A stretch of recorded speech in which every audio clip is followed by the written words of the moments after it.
Hi, everyone. I hope this message finds each of you so very well. I'm speaking to you from my studio in West Orange, New Jersey, and I could not be more delighted to have the pleasure of interviewing Aleksandra Chumak, who is a first-generation Ukrainian immigrant, a licensed mental health counselor based in New York City, a fantasy novelist, and a spiritual explorer whose life and work are a testament to the resilience of the human spirit. After experiencing profound family losses in a short span of time, Alex turned her pain into purpose, dedicating her career to helping others navigate the depths of grief. Alex is certified in family constellations, positive psychology, and grief counseling. Through her therapeutic approach, woven from acceptance and commitment therapy, somatic trauma healing, compassion-based practices, and spirituality, Alex gently guides her clients to reconnect with their bodies, their values, and their souls, helping them to reclaim safety, agency, and joy. And for those open to deeper exploration, Alex offers guided meditations, oracle card work, storytelling, and energy practices that awaken intuition and higher purpose. I'm looking forward to a powerful and enlightening conversation with Alex about the profound losses that led her to transform pain into purpose, the signs she received from her late husband, Michael, that deepened her connection to the other side, and her unique therapeutic approach. We'll also delve into healing intergenerational wounds, the energy practices Alex uses to awaken intuition and align with higher purpose, discover what are the gifts of grief, and much more for an interview that will surely be deeply healing and spiritually enriching for all of us. Hi there, and welcome to the Grief and Rebirth podcast. I'm your host, author and trauma survivor Irene Weinberg, here to encourage you wherever you are in your healing journey. In each episode, I chat with incredible grief and trauma specialists, healers, mediums, and celebs, as well as remarkable people who have inspiring healing stories to share.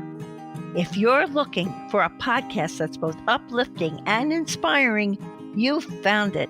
Let us help you find your joy in life.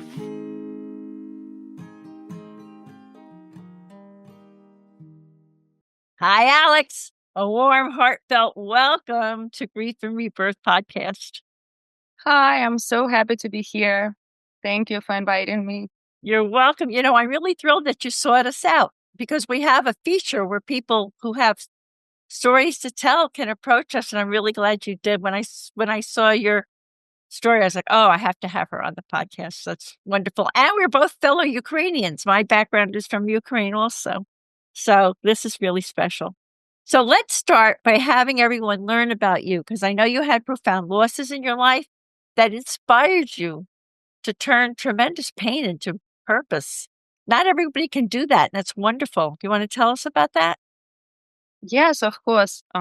It all started in 2020 when my first grandfather was dying, and I started seeing him in my dreams. His soul would come to me and say, "I want to go. I'm suffering so much. I really want to go." And I remember I had soon after that a conversation with my grandfather, and like a day after he died. And I remember how I told him, "Grandfather, remember how you always told me that everything gonna be good?" He said, "Yes." And I said, "Everything's good in my life now." And he died like a day after that. That was the first experience. Then in 2021, I lost my two grandparents, my mom's parents, from COVID. And 3 months later, the war in Ukraine started. And I'm from Mariupol, so our town got really burned to the ground completely. It was more than 100,000 people died. Oh my God. And yeah, my family's business that they worked for over 30 years on got completely destroyed. And there was like such a disaster. And we thought this is probably the edge of the grief we can take. And then the following year, Where did you go when your home was destroyed? oh, I was already in America, but my parents, they have a house by the sea outside of town, and they lived in this house that was meant to be their vacation home, but it turned to be permanent home because of all the destruction. So after that, in 2023, and the same day, I lost my mother-in-law and my friend and tarot teacher. Like they died within few hours between each other. Yeah, and I was present when my mother-in-law was dying. There was sacred moment. My husband Michael and I, we've both been there with her because her only wish was to not die alone. And I remember how Michael said, "Ma, you got your wish granted." And then 5 months later, I found Michael dead in his sleep. 5 months after his mom's death. And yeah, that definitely so far was the worst experience of my whole life. And And what motivated you with all of this to turn this tremendous pain into purpose? What path did you start to take? oh, I started taking after like my mom's parents died. I started also seeing weird dreams about them and about their souls. And I'm like, I need to find out what's happening on the other side. So I went to past life regression session. I started reading the book of Michael Newton, Journey of Souls, and I found actually a student of Michael Newton, who's practicing past life regression hypnosis. And I reached out like, I need answers. I need this. And I did past life regression, and that's where I experienced, oh, I remember that feeling coming out of the session. I was laughing because I felt like I'm wearing a costume and this is all not like complete reality. I'm like, wow, we're all playing the game here. This is just a kind of a theater. And I was laughing. I was surreal. I'm like, this is so funny that we even believe this is all serious. Wow, that's fabulous. I mean, my God, what a great gift he gave you. I can relate to that. You had a very meaningful week with Michael the week before he unexpectedly died. And it's so interesting to me because I also, in a way, Saul gave me a send off, not knowing, but his soul knew that he was going to go. And so tell us about that week that you had and how it helped Michael to know how loved and appreciated he was. And how did that week help you on this healing journey that you've been in, leading to you helping so many others? So tell us about that. Thank you for that question. Yeah, I think it's very important to share. The week before Michael died, he found Instagram promo of cacao, ceremonial cacao. And he just ordered it, even though it wasn't like him, but he ordered it. And he's like, do you know what to do with that?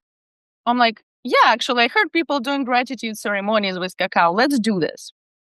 So we did cacao ceremony and we said thank yous, or the purpose of ceremony to exchange gratitudes to each other. And we said thank you for every little or big thing we ever experienced with each other. Michael was crying, I was crying. And I told him, Michael, if one of us died one of a sudden, I think there would be nothing left unsaid. Wow. And he said, yeah, I agree. This is beautiful. And that was the first strange experience. And the night before Michael died, we've been sitting in the restaurant having dinner. And for some reason, I told him, Michael, how about we agree that in next life, we meet earlier and we spend the whole life together? And Michael said, I think this is a good idea. Deal. There was his last night. And we never had this kind of conversation before. Never. Out of blue, it came to me. It's wonderful that he was so open. He was open, yeah. I think big reason for that because his mother was practicing tarot, astrology. So his mom was into all kind of spiritual stuff. And I think he heard this growing up all the way probably. And that's why he was open. But that was so unusual. And it felt like some strange closure. And that night before his death, we had a blue moon that was once in 75 years, something like that. And I told him, Michael, do you know there's a special blue moon? And he said, yeah, you want to go watch it? Let's take our cat with us. And he was never wanting cat out of the house. He yelled at me like, why you let cat out? If he runs away, you're not going to survive it. And then he says, you want to take the cat to watch the moon? Wow. And 3 of us went to watch the moon, took pictures. That was his last night on Earth. And I think that was very beautiful and very meaningful. And Wow. it definitely helped me to know that we exchanged all the gratitudes. We kind of had agreement for the next life. Well, in America, we'd say, he left you with no woulda, coulda, shouldas. He left you with closure. I mean, I had that also. Doesn't change the grief over losing the person, but it is such an amazing comfort that happened. So he died in bed, I guess. Yeah. You found him, how heartbreaking. And now you have the grief. Now this happened, you have this comfort, but you have the tremendous grief. He's physically gone. So what supported you the most in navigating this grief? What did you do to start to move? And then I know he was giving you signs. Hey, I'm here. I'm here. That deepened your connection to the other side. So what was that about?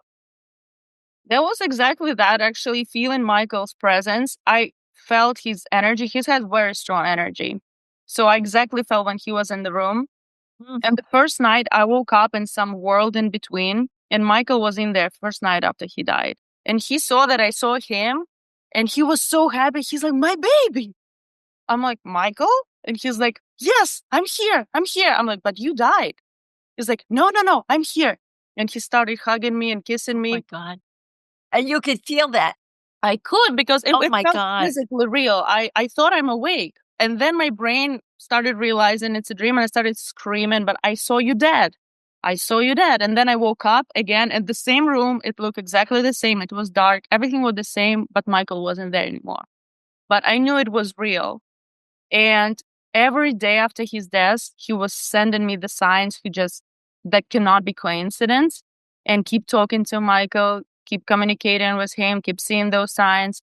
That what actually kept me alive and kept me continue expanding my spiritual journey, my relationship with the other side, and me searching and trusting. And all of this, did it immediately inspire you to be guiding, to take on grieving clients, to help them to heal towards love and cultivating relationships with their departed loved ones? Or was this a process that happened later down the line? That would happen before. For some reason, like, people in grief started coming to me even before that all happened, but after my grandparents died. So I feel like somehow after I did this past life regression, I started feeling there's some spirits out there. And that's when people in grief started coming to me. That's amazing. Yeah. So they were attracted to you. They felt that you could help them. And I know you've had life-changing lessons. The loss of your husband has taught you that you transmit to people. Do you want to transmit a few of them to us? Yeah, I'm sorry. Can you repeat this? Sure. You had life-changing lessons after the loss of your husband that it taught you about yourself and the world? Oh, yeah. First of all, what taught me about myself that I'm much stronger than I thought. Because I was convinced, and I told Michael, if you die, I'll die. I don't know how to live without you. That will crush me. And I learned about myself how much strength I actually have, and that I didn't collapse, right? I continued living, and I was confronting people, who were like wishing me not well. And I've been doing the things I never thought I could do. I was dealing with situations that only Michael could do, in my opinion, before that. I'm like, oh, that was Michael's realm. I cannot deal with all of that. And I was dealing with all of that. And I'm like, wow, look at me. Maybe I actually am strong. That's marvelous. That's really wonderful. And you have a therapeutic approach now that you use to help people who are in grief, who approach you. And I'd love for you to explain what you use and how you do this to help guide your clients. You help them reconnect with their bodies, their values, and their souls, right? So tell us about, someone comes to you. What is that like?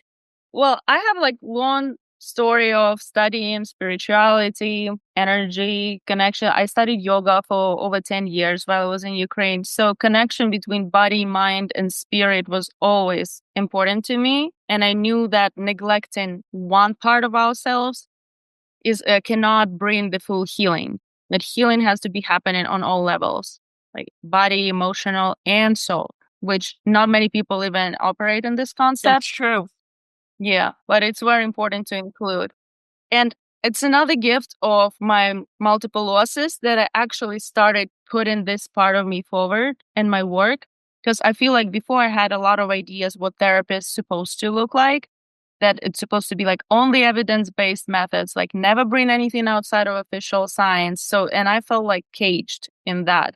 But after those losses, I realized what's truly important, what truly brings us to healing, and that I cannot hold back the truth. I just cannot, because there are people out there who want to hear about the soul, who want to hear about the other side, who want to learn how to read signs. And a lot of clients in grief consulting, like, how do I know if that's a sign or not a sign? How do I ask for a sign? And I provide the education on all of those aspects. So was one of the griefs, like I need to bring the spiritual part forward and connect, like provide and help my clients find that connection of all parts of themselves to reach the healing. I know that a lot of your healing is woven from acceptance and commitment therapy. Yeah. Somatic trauma healing, compassion-based practices, and spirituality. Could you tell our audience what is acceptance and commitment therapy and somatic trauma training? I'm sure they could figure out compassion-based practices and spirituality. And also, do you channel like deceased loved ones and get information for people if it comes through, like during your healing sessions?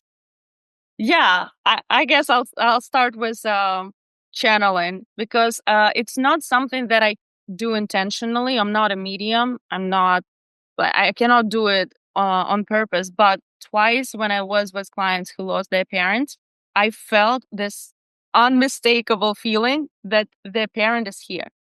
And they were taking over my mind, and I felt like someone was shaking me, literally said, tell them I'm here. Tell them I'm here. And I'm like, wait, slow down. And I tried to like banish it from my mind, but I couldn't because they were so strong, like literally like occupying my own mind. And I'm like, okay, please don't find me crazy, but I think like your mom or your dad is here. And that's what they wanted to say. And the clients were deeply touched, but like, oh yeah, that's what my dad would actually have said. Oh my gosh. And that was so crazy because like that was my first experiences when someone I didn't know showed up. Because yeah, I know how Michael showing up feels like, but I never knew how someone I never met shows up feels like. What a gift that was. And so that you had that. And then tell us about this acceptance and commitment therapy and the somatic trauma. No. It's all a part of a package of what you do to help people. So that's why I want people to understand how you can help them. So you do all of these things and you even sometimes get messages for them. So what is this acceptance and commitment therapy? Well, this is mostly behavioral approach, but it's combined with, I think, Eastern teachings and based a lot on acceptance. So the idea is we suffer when we resist reality and resist experiences. And if we accept them rather fighting with those experiences, emotions, that's when we find peace. Whether it's anxiety or grief or depression, like any uncomfortable feelings that people tend to avoid, acceptance commitment therapy tells you, let's bring it in.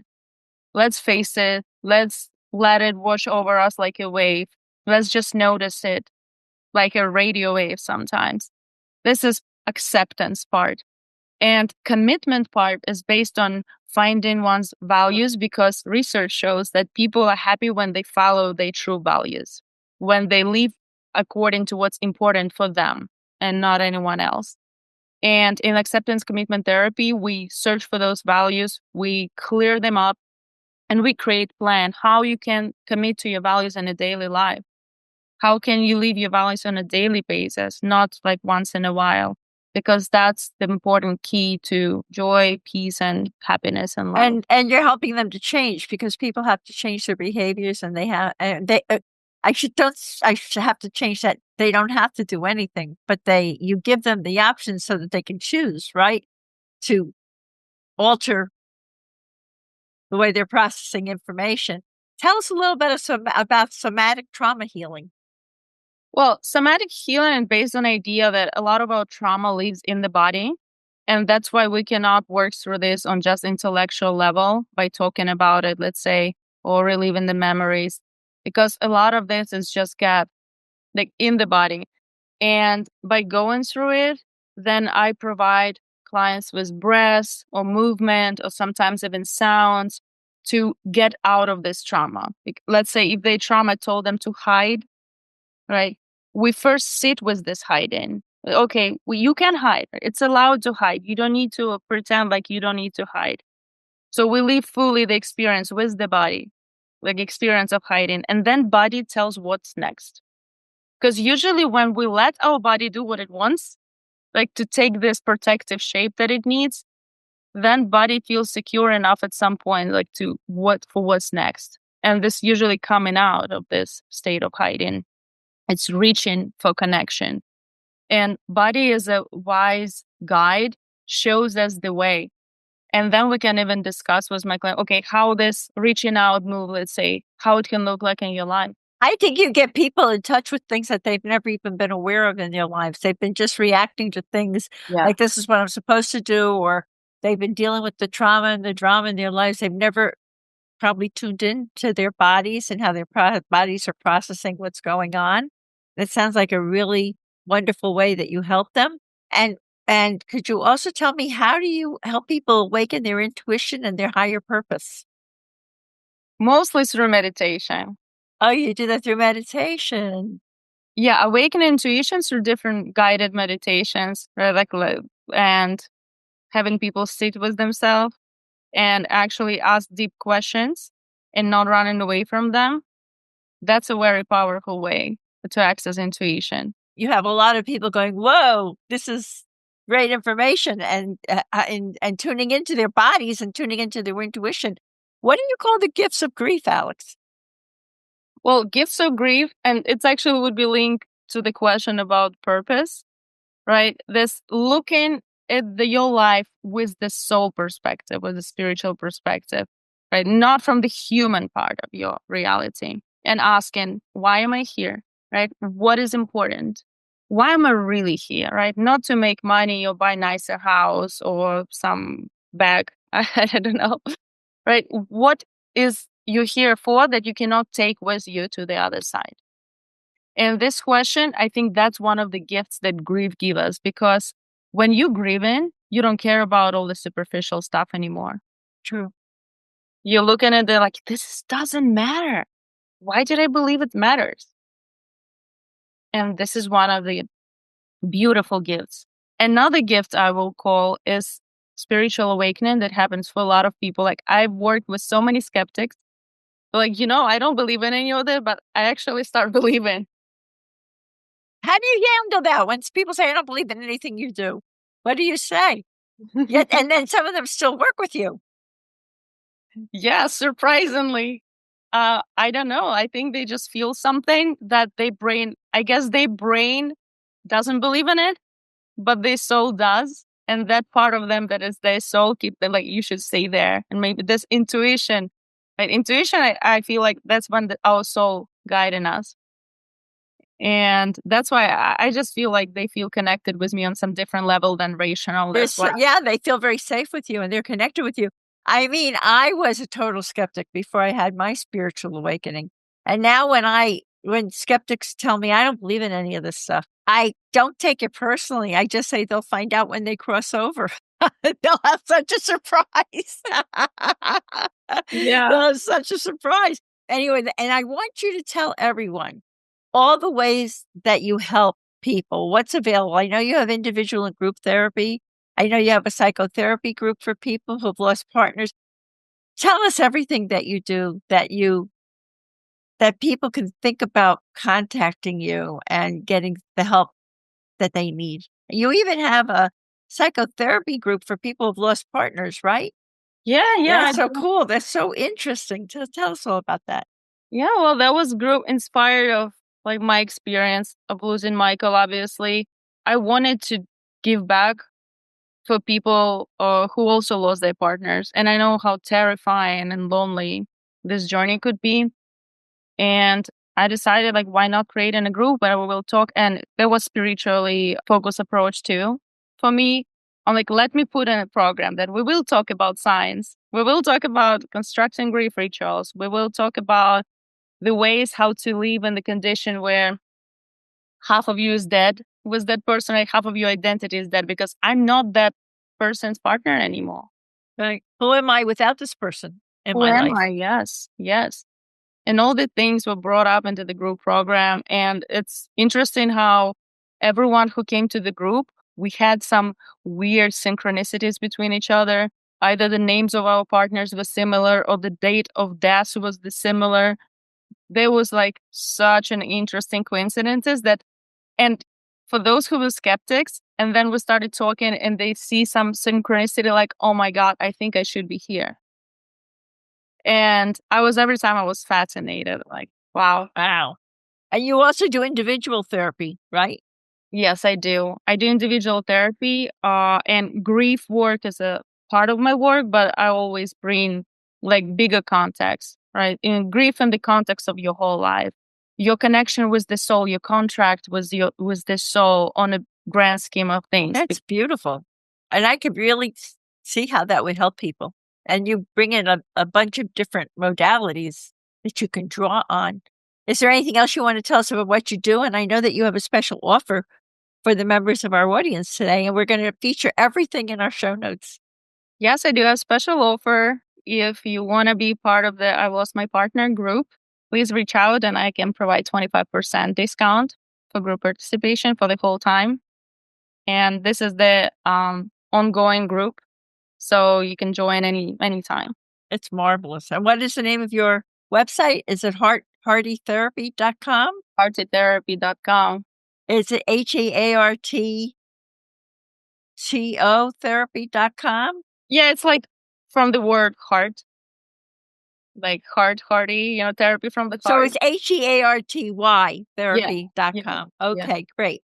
And Alex, why would you tell people in our audience it's important to heal? And how does healing happen?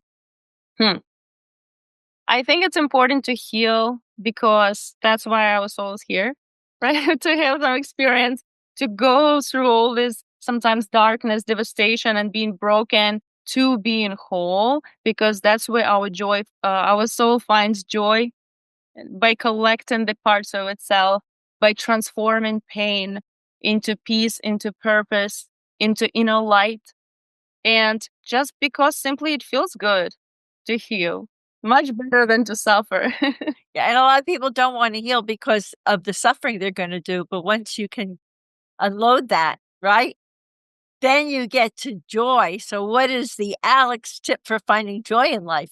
Oh, my ways to find joy in life is daily connection with nature, eating good food, and hugging the people I love and animals. That sounds beautiful. That's wonderful. And you can experience joy. Were you able to experience joy even though you were grieving Michael and all? Did one preclude the other, or did you find you could do both? Because some people feel that when they're suffering and struggling, there's no room for joy.